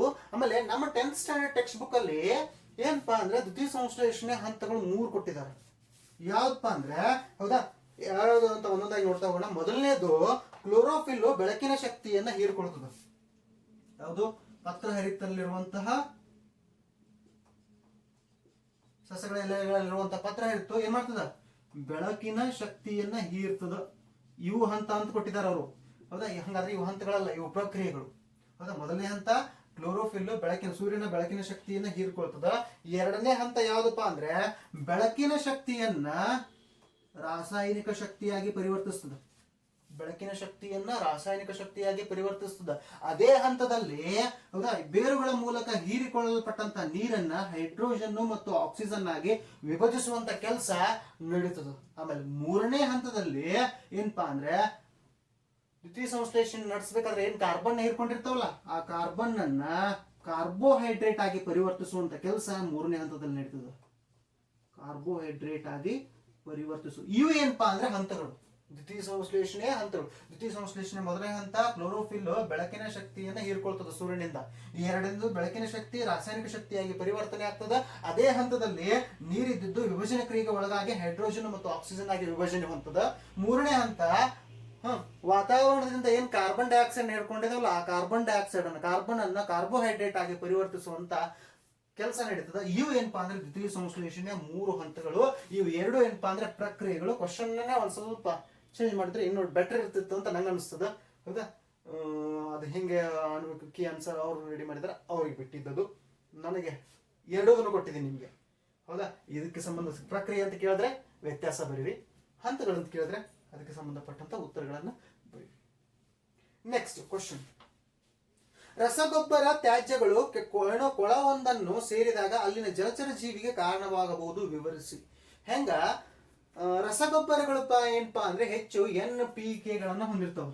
ನೈಟ್ರೋಜನ್, ಫಾಸ್ಫರಸ್ ಮತ್ತು ಪೊಟ್ಯಾಶ್ಗಳು ಇವು ನೀರಿನ ಮೂಲಗಳಾದಂತಹ ಕೊಳವೊಂದನ್ನು ಸೇರಿದಾಗ ಆ ಕೊಳದಲ್ಲಿ ಏನ್ ಮಾಡ್ತಾವ ಅಂದ್ರೆ ಜಲಸಸ್ಯಗಳ ಬೆಳವಣಿಗೆ ಕಾರಣ ಆಗ್ತವೆ.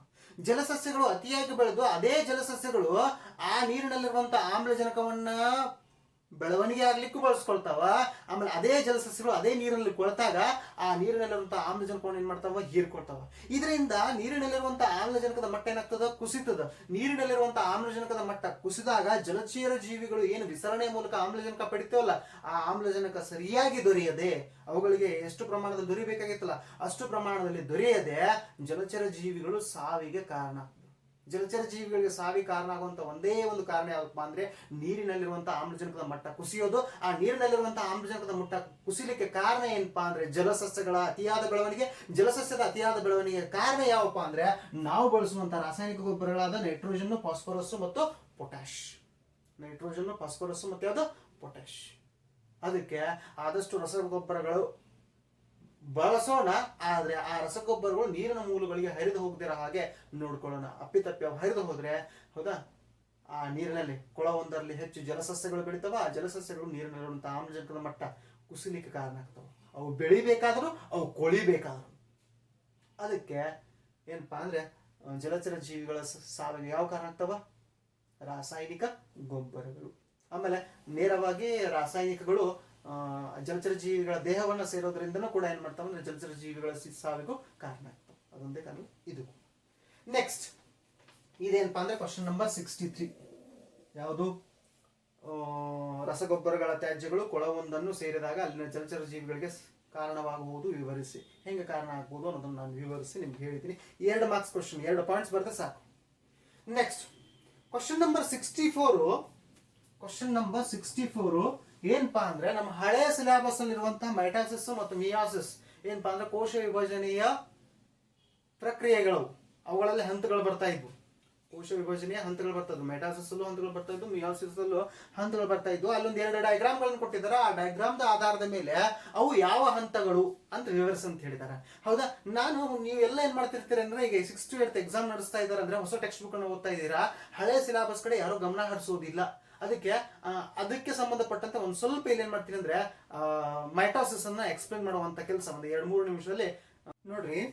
ಏನು, ಎ ಮತ್ತು ಬಿ ಚಿತ್ರಗಳಲ್ಲಿ ಕೊಟ್ಟಿರುವಂತಹ ಮೈಟಾಸಿಸ್ ನ ಹಂತಗಳನ್ನ ಹೆಸರಿಸಿ. 2 ಚಿತ್ರ ಕೊಟ್ಟಿದ್ದಾರೆ, ಅವರ ಹಂತಗಳನ್ನ ಹೆಸರಿಸಿ ಅಂತ ಹೇಳಿದ್ದಾರೆ. ನಾನು ಹೇಳತ್ತಲ್ಲ ಹೊಸ ಸಿಲೆಬಸ್ ನಲ್ಲಿ ಇದ್ರ ಬಗ್ಗೆ ಎಕ್ಸ್ಪ್ಲನೇಷನ್ ಇಲ್ಲ. First PU second PU book ಗಳನ್ನ ತಗೊಂಡು ನೀವು ರೆಫರ್ ಮಾಡಿದ್ರೆ ಇದ್ರ ಬಗ್ಗೆ ಎಕ್ಸ್ಪ್ಲನೇಷನ್ ಸಿಗ್ತದೆ. ನಾನು ಶಾರ್ಟ್ ಆಗಿ ಮೈಟಾಸಿಸ್ ಅನ್ನ ಎಕ್ಸ್ಪ್ಲೇನ್ ಮಾಡೋಗೋಸ್ಕರ ಏನ್ ಮಾಡ್ತಾ ಇದ್ದೀನಿ ಅಂದ್ರೆ ಈ ಡಯಾಗ್ರಾಮ್ಸ್ ಗಳನ್ನ ತೆಗೆದಿದ್ದೀನಿ. ಹೌದಾ, ನಿಮ್ಮ ಕ್ವಶನ್ಸ್ ಅಲ್ಲಿ ಯಾವ ಡಯಾಗ್ರಾಮ್ ಕೊಟ್ಟಿದ್ದಾರೆ ಅವು ಯಾವ ಹಂತಗಳು ಅಂತ ನೀವೇ ಗುರುತಿಸೋರಂತೆ. ನೋಡ್ರಿ, ಮೈಟಾಸಿಸ್ ಕಾಯಜ ಕೋಶಗಳಲ್ಲಿ ಅಂದ್ರೆ ನಮ್ಮ ದೇಹದಲ್ಲಿ ಆಗುವಂತ ಗಾಯಗಳು, ಲೈಂಗಿಕ ಕೋಶಗಳಲ್ಲ, ಕಾಯಜ ಕೋಶಗಳಲ್ಲಿ ನಡೆಯುವಂತಹ ಏನಪ್ಪಾ ಅಂದ್ರೆ ಕೋಶ ವಿಭಜನೆ. ಹೌದಾ, ಯಾವುದೇ ಮೈಟಾಸಿಸ್ಗೆ ಅಥವಾ ಮಿಯೋಸಿಸ್ ಕೋಶ ವಿಭಜನೆಗೆ ಒಳಗಾಗಲಿ ಮೊದಲು ಕೋಶ ವಿಭಜನಾ ಪೂರ್ವ ಹಂತ ಅಂತ ನಡೆಸ್ತದೆ. ಕೋಶ ವಿಭಜನಾ ಪೂರ್ವ ಹಂತವನ್ನ ನಾವು ಇಂಗ್ಲಿಷ್ ಅಲ್ಲಿ ಇಂಟರ್ಫೇಸ್ ಅಂತ ಕರಿತೀವಿ. ಹೌದಾ, ಯಾವ್ದು ಕರಿತೀವಿ, ಇಂಟರ್ಫೇಸ್. ಇಂಟರ್ಫೇಸ್ ಹಂತದಲ್ಲಿ DNA ಡಿಪ್ಲಿಕೇಶನ್ ಆಗಿರ್ಬಹುದು, DNA ರಿಪ್ಲಿಕೇಶನ್ ಆಗಿರಬಹುದು, ಅಥವಾ ಕೋಶ ವಿಭಜನೆಗೆ ಒಳಗಾಗಬೇಕಾದ್ರೆ ಏನು ಆಹಾರ ಪದಾರ್ಥಗಳು ಬೇಕು ಮತ್ತು ಇನ್ನಿತರ ಪದಾರ್ಥಗಳು ಬೇಕು ಅವುಗಳನ್ನ ಸಂಗ್ರಹಿಸುವಂತ ಕೆಲಸ ಒಂದು ಜೀವಕೋಶ ಮಾಡ್ಕೊಳ್ತದೆ. ಯಾವ ಹಂತದಲ್ಲಿ, ಇಂಟರ್ಫೇಸ್ ಹಂತದಲ್ಲಿ. ಇಂಟರ್ಫೇಸ್ ಹಂತವನ್ನ ಏನು ಕೋಶ ವಿಭಜನಾ ಪೂರ್ವ ಹಂತ ಅಂತ ಕರೀತಾರೆ. ಇನ್ನು ನಮ್ಮ ಮೆಟಾಸಿಸ್ ಅಲ್ಲಿ ಮುಖ್ಯವಾಗಿ 4 ಹಂತಗಳು ಬರ್ತಾವ. ಯಾವಪ್ಪ ಅಂದ್ರೆ ಪ್ರೊಫೇಸು, ಮೆಟಾಫೇಸು, ಅನಾಫೇಸು ಮತ್ತು ಟೀಲೋಫೇಸು. ಮೆಟಾಸಿಸ್ ಮುಖ್ಯವಾಗಿ 4 ಹಂತಗಳು: ಪ್ರೊಫೇಸು, ಮೆಟಾಫೇಸು, ಅನಾಫೇಸು ಮತ್ತು ಟೀಲೋಫೇಸ್. ಇನ್ನು ಪ್ರೊಫೇಸ್ ಹಂತದಲ್ಲಿ ಏನಾಗ್ತದಪ್ಪ ಅಂದ್ರೆ ನೋಡ್ರಿ, ಇಂಟರ್ಫೇಸ್ ಹಂತದಲ್ಲಿ ಯಾವ ಬದಲಾವಣೆಗಳನ್ನ ಮಾಡ್ಕೊಳ್ಬೇಕಲ್ಲ, ಕೋಶ ವಿಭಜನೆ ಯಾವ ವಸ್ತುಗಳನ್ನು ಸಂಗ್ರಹಿಸ್ಕೊಳ್ಬೇಕಲ್ಲ, DNA ಡುಪ್ಲಿಕೇಶನ್ ಮಾಡ್ಕೋಬೇಕು, ಅದನ್ನೆಲ್ಲ ಮಾಡ್ಕೊಂಡು ಏನಾಗಿದೆ ಅಂದ್ರೆ ಕೋಶ ವಿಭಜನೆ ಒಳಗಾಗ್ಲಿಕ್ಕೆ ತಯಾರಾಗಿದೆ. ಅಂತಹ ಕೋಶ, ಆ ಕೋಶದಲ್ಲಿರುವಂತಹ ಕೋಶ ದ್ರವ್ಯ ಏನಪ್ಪಾ ಅಂದ್ರೆ ಆಸ್ಟರ್ ಮತ್ತು ಕದಿರಿನ ಎಳೆಗಳಾಗಿ ಬದಲಾಗ್ತದೆ. ಆಸ್ಟರ್ ಮತ್ತು ಕದಿರಿನ ಎಳೆಗಳಾಗಿ ಬದಲಾಗ್ತದೆ. ಆಮೇಲೆ ಆ ಕೋಶ ಕೇಂದ್ರದಲ್ಲಿ ನಿಮಗೆ ಕ್ರೊಮ್ಯಾಟಿನ್ ಜಾಲ ಕಾಣಿಸ್ತಾ ಇದೆಯಲ್ಲ, ನ್ಯೂಕ್ಲಿಯಸ್ ಮತ್ತು ಕ್ರೊಮ್ಯಾಟಿನ್ ಜಾಲ ಏನಿರ್ತದಲ್ಲ, ಆ ನ್ಯೂಕ್ಲಿಯಸ್ ಮತ್ತು ಕ್ರೊಮ್ಯಾಟಿನ್ ಜಾಲಗಳು ಸೇರಿ ಕ್ರೋಮೋಸೋಮ್ಗಳಾಗಿ, ವರ್ಣತಂತುಗಳಾಗಿ ಮಾರ್ಪಾಡಾಗ್ತವೆ. ಯಾವ ಹಂತದಲ್ಲಿ? ಪ್ರೊಫೇಸ್ ಹಂತದಲ್ಲಿ. ಇಷ್ಟು ಬದಲಾವಣೆಗಳು ಎಲ್ಲಿ? ಇಂಟರ್ಫೇಸ್ ಇಂದ ಪ್ರೊಫೇಸ್ಗೆ ಆಗ್ತದೆ. ಇನ್ನ ಏನು ಈ ಆಸ್ಟರ್ಗಳು ಮತ್ತು ಕದಿರಿನ ಎಳೆ ಏನಿತ್ತಲ್ಲ, ಮೆಟಾಫೇಸ್ ಹಂತದಲ್ಲಿ ಹೌದಾ ಬೇರೆ ಬೇರೆ ಧ್ರುವಗಳಿಗೆ ಚಲಿಸ್ಲಿಕ್ಕೆ ಪ್ರಾರಂಭಿಸ್ತಾವ. ಫಾರ್ ಎಕ್ಸಾಂಪಲ್, ಈ ಕೇಸ್ನಲ್ಲಿ ಉತ್ತರ ಮತ್ತು ದಕ್ಷಿಣ ಧ್ರುವಗಳಿಗೆ ಚಲಿಸಿದವಂತ ಇಟ್ಕೊಳ್ಳೋಣ. ಉತ್ತರ ಮತ್ತು ದಕ್ಷಿಣ ಧ್ರುವಗಳಿಗೆ ಚಲಿಸಿದಾಗ ಕದಿರಿನ ಎಳೆ ಇನ್ನಷ್ಟು ಏನಾಗಿದೆ ಅಂದ್ರೆ ಎಳೆಯಲ್ಪಟ್ಟಿದೆ. ಕದಿರಿನ ಎಳೆ ಇನ್ನಷ್ಟು ಏನಾಗಿದೆ? ಎಳೆಯಲ್ಪಟ್ಟಿದೆ. ಆ ಕದಿರಿನ ಎಳೆಯ ಮಧ್ಯದಲ್ಲಿ ಅಂದ್ರೆ ಏನ್ ಸಮಭಾಜಕ ಅಂತ ಕರಿತೀವಲ್ಲ ಜೀವಕೋಶದ್ದು, ಆ ಸಮಭಾಜಕದ ಪ್ರದೇಶದಲ್ಲಿ ಹೌದಾ ಏನಾಗ್ತಾವ ಅಂದ್ರೆ 2 ಕ್ರೋಮೋಸೋಮ್ಗಳ ಸೆಂಟ್ರೋಮಿಯರ್ಗಳು. ಒಂದು ಕ್ರೋಮೋಸೋಮ್ ಅಂತ ತಗೊಂಡಾಗ ಅದಕ್ಕೆ ಮುಖ್ಯವಾಗಿ 2 ಭಾಗಗಳು ಇರ್ತಾವ. ಹೌದಾ, ಇವುಗಳನ್ನ ಕ್ರೋಮ್ಯಾಟಿಡ್ಸ್ ಅಂತ ಕರೀತಾರೆ, ಇದನ್ನ ಸೆಂಟ್ರೋಮಿಯರ್ ಅಂತ ಕರೀತಾರೆ. ಇದನ್ನ ಕ್ರೋಮ್ಯಾಟಿಡ್ಸ್ ಅಂತ ಕರೀತಾರೆ, ಇದನ್ನ ಸೆಂಟ್ರೋಮಿಯರ್ ಅಂತ ಕರೀತಾರೆ. ಹಂಗಾದ್ರೆ ಆ ಸೆಂಟ್ರೋಮಿಯರ್ ಅಂತ ಏನಿದಾವಲ್ಲ, ಆ ಸೆಂಟ್ರೋಮಿಯರ್ಗಳು ಏನಾಗ್ತಾವ ಅಂದ್ರೆ ಕದಿರಿನ ಎಳೆಗೆ ಅಂಟ್ಕೊಳ್ತಾವ. ಆ ಸೆಂಟ್ರೋಮಿಯರ್ಗಳು ಏನಾಗ್ತಾವ? ಕದಿರಿನ ಎಳೆಗೆ ಅಂಟಿಕೊಂಡು ಸಮಭಾಜಕ ವೃತ್ತದಲ್ಲಿ ತಮ್ಮನ್ನು ತಾವು ಅರೇಂಜ್ ಮಾಡ್ಕೊಳ್ತಾವೆ. ಯಾವ ಹಂತದಲ್ಲಿ? ಮೆಟಾಫೇಸ್ ಹಂತದಲ್ಲಿ. ಹಾಗಾದ್ರೆ ಅನಾಫೇಸ್ ಹಂತದಲ್ಲಿ ಏನಾಗ್ತದೆ ಅಂದ್ರೆ ಆ ಕದಿರಿನ ಎಳೆ ಇನ್ನಷ್ಟು ಎಳೆಯಲ್ಪಡ್ತದ. ಯಾವುದ ಕಡೆ? ಉತ್ತರ ಮತ್ತು ದಕ್ಷಿಣ ಧ್ರುವದ ಕಡೆಗೆ ಇನ್ನಷ್ಟು ಎಳೆಯಲ್ಪಡ್ತದ. ಎಳೆಯಲ್ಪಟ್ಟಾಗ ಈ ಕ್ರೋಮೋಸೋಮ್ಗಳು ಏನ್ ಸೆಂಟ್ರೋಮಿಯರ್ಗಳಿದ್ವಲ್ಲ, ಇವು ಅರ್ಧ ಅರ್ಧ ಕಟ್ಟಾಗಿ ವಿರುದ್ಧ ಧ್ರುವಗಳತ್ತ ಚಲಿಸ್ತವ. ಅರ್ಧ ಕಟ್ಟಾಗಿ ಏನಾಗ್ತಾವ ಅಂದ್ರೆ ವಿರುದ್ಧ ಧ್ರುವಗಳತ್ತ ಚಲಿಸ್ತಾವ. ಹೌದಾ, ಒಂದು ಉತ್ತರ ಧ್ರುವಕ್ಕೆ ಅರ್ಧ ಚಲಿಸಿದೆ, ಒಂದು ದಕ್ಷಿಣ ಧ್ರುವಕ್ಕೆ, ಒಂದು ಕ್ರೋಮೋಸೋಮ್ ದಲ್ಲಿದ್ದು ಇನ್ನೊಂದು ಕ್ರೋಮೋಸೋಮ್ ದಲ್ಲಿದ್ದು ಉತ್ತರ ಧ್ರುವಕ್ಕೆ ಒಂದು ಅರ್ಧ ಚಲಿಸಿದೆ, ದಕ್ಷಿಣ ಧ್ರುವಕ್ಕೆ ಒಂದು ಅರ್ಧ ಚಲಿಸಿದೆ. ಈ ಹಂತವನ್ನ ನಾವು ಅನಾಫೇಸ್ ಅಂತ ಕರಿತೀವಿ. ಆಮೇಲೆ ಟೀಲೋಫೇಸ್ ಹಂತದಲ್ಲಿ ಏನು ವಿರುದ್ಧ ಧ್ರುವಗಳತ್ತ ಚಲಿಸಿದವಲ್ಲ, ಇವು ಏನಾಗ್ತಾವ ಅಂದ್ರೆ ಒಂದೊಂದು ಕೋಶಗಳಾಗಿ ಮಾರ್ಪಾಡಾಗ್ತವೆ. ಇದೊಂದು ಕೋಶವಾಗಿ ಮಾರ್ಪಾಡಾಗ್ತದೆ, ಇದೊಂದು ಕೋಶವಾಗಿ ಮಾರ್ಪಾಡಾಗ್ತದ. ಹೌದಾ, ಇದೇನಪ್ಪಾ ಅಂದ್ರೆ ಟೀಲೋಫೇಸ್ ಕೊನೆಯ ಹಂತ. ಕೊನೆಯ ಹಂತ. ಒಂದೇ ಜೀವಕೋಶದಲ್ಲಿ 2 ಮರಿ ಜೀವಕೋಶಗಳು ಉಂಟಾದವು. ಇಲ್ಲಿಗೆ ನಮ್ಮ ಮೈಟಾಸಿಸ್ ಕೊನೆಗೊಳ್ಳಿಲ್ಲ. ಮೈಟಾಸಿಸ್ ನಲ್ಲಿರುವಂತಹ ನ್ಯೂಕ್ಲಿಯಸ್, ಕ್ರೊಮ್ಯಾಟಿನ್ ಜಾಲ, ಕದಿರಿನೆಳೆ, ಆಸ್ಟರ್ಗಳು ಇವೆಲ್ಲ ಬದಲಾವಣೆಗೊಳಪಟ್ಟು ಅದರ ಕೋಶ ದ್ರವ್ಯ ಅನ್ನೋದಿತ್ತಲ್ಲ, ಆ ಕೋಶ ದ್ರವ್ಯವನ್ನು ಒಳಗಾವಣ ವಿಭಜನೆಗೊಳಗಾಗಬೇಕು. ಹಾಗಾದ್ರೆ ಪ್ರತಿಯೊಂದು ಜೀವಕೋಶಕ್ಕೆ ಬೇಕಾದಂತಹ ಕೋಶ ದ್ರವ್ಯ ಎಷ್ಟೆಷ್ಟು ಬೇಕು ಅನ್ನೋದನ್ನ ಆಧಾರವಾಗಿ ಇಟ್ಕೊಂಡು 2 ಹೊಸ ಜೀವಕೋಶಗಳು ಏನಾಗ್ತಾವ ಅಂದ್ರೆ ಅಸ್ತಿತ್ವಕ್ಕೆ ಬರ್ತಾವ. ಅವು ಏನು ಹೊಂದಿರ್ತಾವ ಅಂದ್ರೆ ಕೋಶ ಕೇಂದ್ರವನ್ನು ಹೊಂದಿರ್ತಾವ, ಕ್ರೊಮ್ಯಾಟಿನ್ ಜಾಲವನ್ನು ಹೊಂದಿರ್ತಾವ, ಕೋಶ ದ್ರವ್ಯವನ್ನು ಹೊಂದಿರ್ತಾವ. ಆಸ್ಟರ್ ಸ್ವಲ್ಪ ಸಮಯದ ನಂತರ ಮಾಯ ಆಗ್ಬಿಡ್ತದೆ. ಇದೇನು ತೋರಿಸಿದಿಲ್ಲ, ಈ ಆಸ್ಟರ್ಗಳು ಇವೇನಾಗ್ತಾವ ಅಂದ್ರೆ ಸ್ವಲ್ಪ ಸಮಯದ ನಂತರ ಮಾಯ ಆಗ್ಬಿಡ್ತಾವ. ಈ ರೀತಿಯಾಗಿ ಮೈಟಾಸಿಸ್ ನ ಎಲ್ಲಾ ಹಂತಗಳೇನಾಗ್ತಾವ ಅಂದ್ರೆ ಪೂರ್ಣಗೊಳ್ತಾವ. ಮೈಟಾಸಿಸ್ ನಡೆಯುವಂತ ಪೂರ್ವದಲ್ಲಿ ಅಥವಾ ಮಿಯೋಸಿಸ್ ನಡೆಯುವಂತ ಪೂರ್ವದಲ್ಲಿ ನಡೆಯುವಂತಹ ಹಂತವನ್ನು ಇಂಟರ್ಫೇಸ್ ಅಂತ ಕರಿತೀವಿ. ಕೋಶ ವಿಭಜನೆಯ ಪೂರ್ವ ಹಂತ. ಆ ಕೋಶ ವಿಭಜನೆಯ ಪೂರ್ವ ಹಂತದಲ್ಲಿ ನಡೆಯುವಂತಹ ಕೆಲಸಗಳು DNA ರಿಪ್ಲಿಕೇಶನ್, ಆಹಾರ ಮತ್ತು ವಸ್ತುಗಳ ಸಂಗ್ರಹಣೆ. ಅದಾದ ನಂತರ ಯಾವ ಬದಲಾವಣೆಗಳು ಪ್ರೊಫೇಸ್ ಅಲ್ಲಿ, ಮೆಟಾಫೇಸ್ ಅಲ್ಲಿ, ಅನಾಫೇಸ್ ಅಲ್ಲಿ, ಟೀಲೋಫೇಸ್ ಅಲ್ಲಿ ವಿವರಿಸಿದೀನಿ. ಮತ್ತೊಂದು ಸಲ ಇದನ್ನ ವಿಡಿಯೋನ ತಿರ್ತಿ ನೋಡಿ ನೀವು ತಿಳ್ಕೊಳ್ಬಹುದು. ಆಮೇಲೆ ಸೈಟೋಕೈನೆಸಿಸ್, ಸೈಟೋಪ್ಲಾಸ್ಮಿಕ್ ಡಿವಿಷನ್. ಸೈಟೋಕೈನೆಸಿಸ್ ಏನು? Cytoplasmic division. 2 ಹೊಸ ಮರಿ ಕೋಶಗಳಾಗಿ ವಿಭಜನೆ ಹೊಂದವ. ಹೌದಾ, ಇನ್ನ ನಿಮ್ಗೆ ಇಲ್ಲಿ ಕೊಟ್ಟಂತಹ 2 ಚಿತ್ರಗಳಿದಾವೆ ನೋಡ್ರಿ. ಇದು A ಇದೆ, ಇಲ್ಲಿ ಲಕ್ಷ್ಯ ಕೊಟ್ರಿ, ಇದು B ಇದೆ. ಹಾಗಾದ್ರೆ ನೋಡ್ರಿ, A ಏನಿದೆ ಅದು ಮೆಟಾಫೇಸ್ ಅಂತ ನೋಡ್ರಿ. ಇಲ್ಲಿದೆ ಏನಾಗಿದಾವ? ಕದಿರಿನೆಳೆ ಏನಿತ್ತಲ್ಲ, ಆ ಕದಿರಿನೆಳೆಗೆ 2 ಕ್ರೋಮೋಸೋಮ್ಗಳು ಏನಾಗಿದಾವ? ಮಧ್ಯ ಭಾಗದಲ್ಲಿ ಅಂಟ್ಕೊಂಡಿದಾವೆ. ನೋಡ್ರಿ, ಇಲ್ಲಿ ಮಧ್ಯ ಭಾಗದಲ್ಲಿ ಅಂಟ್ಕೊಂಡಿದಾವ. ಹಾಗಾದ್ರೆ ಯಾವ ಹಂತ ಇದು? ಮೆಟಾಫೇಸ್ ಹಂತ. ಅದೇ ರೀತಿಯಾಗಿ ಆ ಕದಿರಿನೆಳೆ ಯಾವಾಗ ಎಳೆಯಲ್ಪಡ್ತದ ಅದರ ನಂತರ ನಡೆಯುವಂತ ಹಂತ ಯಾವುದು? ಅನಾಫೇಸ್ ಹಂತ. ಹಾಗಾದ್ರೆ A ಮೆಟಾಫೇಸ್ ಹಂತ, ಆಮೇಲೆ B ಯಾವುದು? ಅನಾಫೇಸ್ ಹಂತ. ಹೌದಾ, ಕೊನೆಯ ಹಂತ ಟೀಲೋಫೇಸ್. ಟೀಲೋಫೇಸ್ ಹಂತದಲ್ಲಿ 2 ಮರಿ ಜೀವಕೋಶಗಳು ಏನಾಗಿರ್ತಾವ? ಅಸ್ತಿತ್ವಕ್ಕೆ ಬಂದಿರ್ತಾವ. ಕೊನೆಯದಾಗಿ ಜೀವದ್ರವ್ಯ, ಕೋಶ ದ್ರವ್ಯದ ವಿಭಜನೆ. ಇಷ್ಟು ಏನಪ್ಪಾ ಅಂದ್ರೆ ಮೈಟಾಸಿಸ್. ಹೌದಾ, ನಿಮ್ಗೆ ಇರ್ಲಿ ಇದ್ರ ಬಗ್ಗೆ ನಾಲೆಜ್ ಇರಲಿ, ಇದಕ್ಕೆ ಸಂಬಂಧಪಟ್ಟಂತೆ ಏನಾದರೂ ಒಂದು ಕ್ವಶನ್ ಬಂದ್ರೆ ಸಾಲ್ವ್ ಮಾಡ್ಲಿ ಅಂತ ಎಲ್ಲಾನು ಹೇಳುವಂತ ಕೆಲಸ ಮಾಡಿದ್ದೀನಿ. ಶಾರ್ಟ್ ಆಗಿ ಹೇಳಿದ್ದೀನಿ. ಎಕ್ಸ್ಪ್ಲೇಷನ್ ಇನ್ನೊಂದು ಸ್ವಲ್ಪ ಹೆಚ್ಚು ಕೊಡಬೇಕಾಗಿತ್ತು, ಆದರೆ ಎಷ್ಟು ಸಾಧ್ಯ ಇದೆ ಅಷ್ಟು ಶಾರ್ಟ್ ಆಗಿ ಹೇಳಲಿಕ್ಕೆ ನಾನು ಪ್ರಯತ್ನವನ್ನ ಪಟ್ಟಿದ್ದೀನಿ. ಇನ್ನು ನೆಕ್ಸ್ಟ್ ಕ್ವಶನ್ ಏನಪ್ಪಾ ಅಂದ್ರೆ HIV ಸೋಂಕು ಹರಡುವ ಯಾವುದಾದ್ರೂ 2 ವಿಧಾನಗಳನ್ನ ತಿಳಿಸಿ. HIV ಸೋಂಕು ಹರಡುವಂತ ವಿಧಾನಗಳೇನಪ್ಪಾ ಅಂದ್ರೆ ಸಿರಿಂಜಿಸ್ ಮತ್ತು ಶಸ್ತ್ರಚಿಕಿತ್ಸೆ ಉಪಕರಣಗಳನ್ನ ಸರಿಯಾಗಿ ನಿಷ್ಕ್ರಿಮಿಗೊಳಿಸದೇ ಇದ್ದಿದ್ರೆ ಸೋಂಕಿತ ವ್ಯಕ್ತಿಯ ರಕ್ತದಿಂದ ಈ ರೋಗ ಹರಡ್ತದೆ. ನೋಡ್ರಿ, ಸಿರಿಂಜಸ್ ಮತ್ತೆ ಶಸ್ತ್ರಚಿಕಿತ್ಸೆ ಉಪಕರಣಗಳು. ಆಮೇಲೆ ತಾಯಿಯಿಂದ ಮಗುವಿಗೆ, ಸೋಂಕಿತ ತಾಯಿಯಿಂದ ಮಗುವಿಗೆ ಈ ರೋಗ ಹರಡುವಂತ ಸಾಧ್ಯತೆ ಇದೆ. ಇತ್ತೀಚಿನ ದಿನಗಳಲ್ಲಿ ಇದನ್ನ ತಪ್ಪಿಸಬಹುದು. ಸೋಂಕಿತ ತಾಯಿಯಿಂದ ಮಗುವಿಗೆ ಹರಡುವಂತ ರೋಗವನ್ನು ತಪ್ಪಿಸಬಹುದು. ಅದರ ಪ್ರಿಕಾಷನ್ಸ್ ನ ತಗೋಬೇಕು. ಫೀಡಿಂಗ್ ಮಾಡುವಂಗಿಲ್ಲ. ದೇಹ ದ್ರವಗಳು ಡೈರೆಕ್ಟ್ ಆಗಿ ಮಗುವಿನ ಕಾಂಟ್ಯಾಕ್ಟ್ಗೆ ಬರೋ ಹಾಗೆ ನೋಡ್ಕೊಳ್ಬೇಕು. ಇದರಿಂದ ಸಾಧ್ಯ ಇದೆ. ಹೌದಾ? ಸೋಂಕಿತ ತಾಯಿಯಿಂದ ಮಗುವಿಗೆ. ಇನ್ನು ಸೋಂಕಿತ ವ್ಯಕ್ತಿಯೊಂದಿಗೆ ಅಸುರಕ್ಷಿತ ಲೈಂಗಿಕ ಸಂಪರ್ಕವನ್ನು ಹೊಂದೋದ್ರಿಂದ ಕೂಡ ಏನಾಗ್ತದಂದ್ರ HIV ರೋಗ ಹರಡ್ತದೆ. ಹೌದಾ? 2 ಪಾಯಿಂಟ್ಸ್ ಬರ್ತಾವೆ, 2 ಮಾರ್ಕ್ಸ್ ಬರ್ತಾವ. ನಾನು ಹೇಳಿದೆ ರಕ್ತದ ಬ್ಲಡ್ ಟ್ರಾನ್ಸ್ಫ್ಯೂಷನ್, ರಕ್ತವನ್ನ ಒಬ್ಬರಿಂದ ಇನ್ನೊಬ್ಬರಿಗೆ, ಎಂತ ವ್ಯಕ್ತಿಯಿಂದ, ಸೋಂಕಿತ ವ್ಯಕ್ತಿಯಿಂದ ಇನ್ನೊಬ್ಬರಿಗೆ ರಕ್ತವನ್ನ ಕೊಟ್ಟಾಗ ಒಂದು. ಎರಡನೇದು ಸಿರಿಂಜು ಮತ್ತು ಶಸ್ತ್ರಚಿಕಿತ್ಸೆ ಉಪಕರಣಗಳೇನಿರ್ತಾವಲ್ಲ, ಸೋಂಕಿತ ವ್ಯಕ್ತಿ ಮಾಡಿದಂತ ಸಿರಿಂಜು, ಇಂಜೆಕ್ಷನ್ ಮಾಡಿದಂತ ಸಿರಿಂಜು ಅಥವಾ ಏನೋ ಆಪರೇಷನ್, ಸೋಂಕಿತ ವ್ಯಕ್ತಿಗೆ ಮಾಡಿದಂತ ಶಸ್ತ್ರಚಿಕಿತ್ಸೆ ನಡೆಸಿದಂತ ಉಪಕರಣಗಳನ್ನು ಸರಿಯಾಗಿ ನಿಷ್ಕ್ರಮಣಗೊಳಿಸದೇ ಇದ್ರೆ ಆ ಸೋಂಕಿತ ವ್ಯಕ್ತಿಯ ರಕ್ತದಿಂದ ಇನ್ನೊಬ್ಬ ವ್ಯಕ್ತಿಗೆ ಏನಾಗ್ತಾವ, ಹರಡ್ತಾವ. ಇದು 2ನೇ ಪಾಯಿಂಟ್. 3ನೇದು ತಾಯಿಯಿಂದ, ಸೋಂಕಿತ ತಾಯಿಯಿಂದ ಮಗುವಿಗೆ ಹರಡುವಂತ ಸಾಧ್ಯತೆ ಹೆಚ್ಚಿರ್ತದೆ. 4ನೇದು ಸೋಂಕಿತ ವ್ಯಕ್ತಿಯೊಂದಿಗೆ ಅಸುರಕ್ಷಿತ ಲೈಂಗಿಕ ಸಂಪರ್ಕವನ್ನ, ನೇರವಾಗಿ ಲೈಂಗಿಕ ಸಂಪರ್ಕವನ್ನ, ಯಾವುದೇ ಸುರಕ್ಷತಾ ಕ್ರಮಗಳನ್ನು ಕೈಗೊಳ್ಳದೆ ಲೈಂಗಿಕ ಸಂಪರ್ಕವನ್ನು ಹೊಂದೋದ್ರಿಂದ ಕೂಡ ಏನಾಗ್ತಂದ್ರೆ HIV ಬರ್ತದೆ. 4 ಪಾಯಿಂಟ್ಸ್ ಹೇಳಿದೀನಿ. ಯಾವ್ದಾದ್ರು 2 ಬರೆದ್ರೆ 2 ಮಾರ್ಕ್ಸ್ ನಿಮ್ಗೆ ಸಿಗುತ್ತೆ. ಯಾವುದು? Question number 65. ಇದ್ರ ಹಿಂದೆ ಡಿಸ್ಕಸ್ ಮಾಡಿದ್ದು ಕ್ವಶನ್ ನಂಬರ್ 64. ಯಾವುದು? ಮೆಟಾಫೇಸ್ ಮತ್ತು ಎನಾಫೇಸ್. ಈನ ಕ್ವಶನ್ ನಂಬರ್ 66, ಸ್ಕ್ಲೆರೆನ್ಕೈಮಾ ಅಂಗಾಂಶದ 2 ಕಾರ್ಯಗಳನ್ನು ತಿಳಿಸಿ. ಸ್ಕ್ಲೆರೆನ್ಕೈಮಾ ಅಂಗಾಂಶದ ಮುಖ್ಯ ಕಾರ್ಯ ಏನಪ್ಪಾ ಅಂದ್ರೆ ಸಸ್ಯ ದೇಹವನ್ನ ದೃಢವಾಗಿಸ್ತದೆ ಮತ್ತು ಗಡಸಾಗಿಸ್ತದೆ. ಯಾಕಂದ್ರೆ ಸ್ಕ್ಲೆರೆನ್ಕೈಮಾ ಅಂಗಾಂಶದಲ್ಲಿರುವಂತಹ ಜೀವಕೋಶಗಳೆಲ್ಲ ನಿರ್ಜೀವ ಕೋಶಗಳು. ನಿರ್ಜೀವ ಕೋಶಗಳನ್ನು ನಿರ್ವಹಿಸುವುದು ತುಂಬಾ ಸುಲಭ. ಯಾವುದೇ ಶಕ್ತಿ ಅವಶ್ಯಕತೆ ಇಲ್ಲ, ಆಹಾರದ ಬೇಡಿಕೆ ಇಲ್ಲ. ಅದಕ್ಕೆ ಸಸ್ಯ ದೇಹಕ್ಕೆ ದೃಢತೆಯನ್ನ ಮತ್ತು ಗಡಸುತನವನ್ನ ಯಾವ್ದು ನೀಡ್ತದೆ ಅಂದ್ರೆ ಸ್ಕ್ಲೆರೆನ್ಕೈಮಾ ಅಂಗಾಂಶ. 1 ಪಾಯಿಂಟ್. 2ನೇದು ನಿರ್ಜೀವ ಕೋಶಗಳನ್ನು ಉಂಟು ಮಾಡುವುದರಿಂದ ನಿರ್ವಹಿಸೋದು ಸುಲಭ. ಇದು ಒಂದು ಕಾರ್ಯನೇ. ಹೌದಾ? 3ನೇದು ಕಾಂಡ ನಾಳಕೋರ್ಚುಗಳ